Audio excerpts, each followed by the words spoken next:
അസ്സലാമു അലൈക്കും. വലൈക്കും അസ്സലാം. എവിടെ മനസ്സിലാങ്ങൾ നിങ്ങളെ കാത്തിക്കാൻ നേരത്തെ അറിയാം. ഞാൻ ഈ കുട്ടിന്റെ അവിടെ ചെറിയൊരു മൗലൂദുണ്ടായിരുന്നു, അത് ലേസം വെക്കി. ഞാൻ ഒന്നും ഉണ്ടായിട്ടില്ല. ഇന്ന് ലൂർക്കൊന്ന് ബാങ്ക് കൊടുക്കണം. ഇത് വലിയ മൗലൂദിന്റെ പരിപാടി ഉണ്ട്. അപ്പൊ അവിടെ ഒന്ന് പോകണം കേട്ടോ. എന്നാ മറക്കല്ലേ. ഏതായാലും ഇപ്പൊ ഈ റബീഉൽ അവ്വൽ വന്നതിന് ശേഷേ ബാങ്ക് കൊടുക്കലും ഇഖാമത്ത് കൊടുക്കലും ഇമാമുക്കലും ഒക്കെ ഞാൻ തന്നെയാണ്. ഉസ്താദ് വെക്കോളി. കുഴപ്പമുണ്ടാകുന്നതിനനുസരിച്ച് ഞാൻ കണ്ടുണ്ട് കേട്ടാ. അസ്സലാമു അലൈക്കും.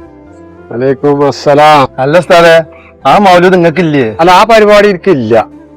ഞാൻ ഈ മഹല്ലിലെ ഖത്തീബാണ്. മൂപ്പരാണെങ്കിൽ ഇവിടുത്തെ മുക്രിയാണ്, ഈ നാട്ടുകാരനാണ്. അപ്പൊ ഈ നാട്ടുകാരാണ് മൂപ്പരൊക്കെ വിളിക്കുക.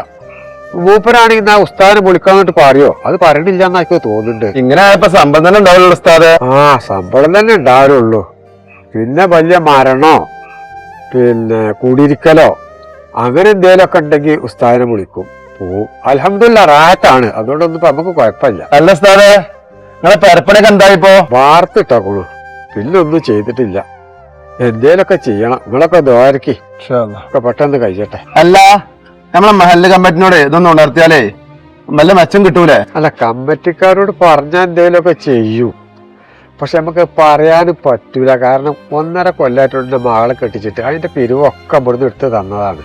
ഇനിയിപ്പോ ഈ പെരന്റെ കാര്യം കൂടി പറയുമ്പോ അവർക്ക് എന്താ തോന്നുക എന്നുള്ളൊരിത്, അതുകൊണ്ടാണ്.